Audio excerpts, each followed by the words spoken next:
News Alas 8.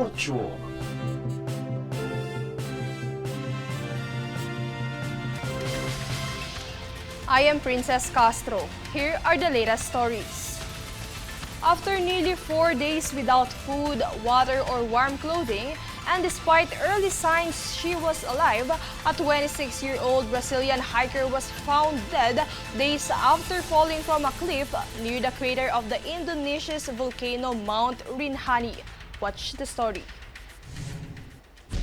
A 26-year-old Brazilian tourist, Juliana Marins, went missing after falling from a cliff near the crater of Mount Rinjani, an active volcano in Indonesia, during a group hike early Saturday morning. Despite initial sightings and hearing her cries for help, rescue operations were hindered by the mountain's steep terrain, thick fog, and limited visibility. Drone footage captured her alive shortly after the fall, but later attempts to locate her were unsuccessful as she seemed to have slipped further down the slope. As search efforts continued, Juliana's family voiced frustration on social media, highlighting that she had been stranded for days without water, food, or warm clothing. They also criticized authorities for keeping the hiking trail open to tourists despite the ongoing rescue, fearing the lack of urgency could endanger her further. Officials said they kept the trail open to avoid problems for hikers who had already booked their trips and warned them to stay away from the rescue site. Members of her group revealed the hike was especially difficult due to freezing temperatures and poor lighting before sunrise. The Brazilian Foreign Ministry confirmed it was coordinating with the Indonesian government and monitoring rescue efforts through embassy personnel. Mount Rinjani, standing over 3,700 meters, has seen previous fatalities and continues to attract tourists despite its challenging trails. Faith Villanueva, reporting for Golden Nation Network. Meanwhile, Trump declared in a news conference at the end of the North Atlantic Treaty Organization Summit that the U.S. will meet Iran next week regarding the possible nuclear agreement.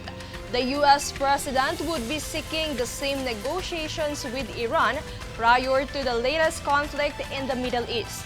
Meanwhile, the 32 country leaders decided to invest 5% of GDP annually on core defense requirements and defense security-related spending by 2035 to ensure individual and collective obligations. NATO Secretary General Mark Rutte stated that as the world becomes more dangerous, Allied leaders will take bold decisions to strengthen collective defense, making NATO a stronger, fairer, and more lethal alliance. A commemoration for last year's bloody anti-government protest in Kenya has once again turned bloody, killing at least 16 people and injuring 400 individuals. For further details, watch this. In Kenya's nationwide rallies against police brutality and government corruption, and to commemorate those killed in last year's anti-government protests, at least 16 people have been killed and 400 were injured, according to Amnesty International and the Kenyan National Commission on Human Rights. During the march, thousands of people held Kenyan flags and placards with images of victims from the previous year. Some lit fires and chanted slogans against the country's president, William Ruto.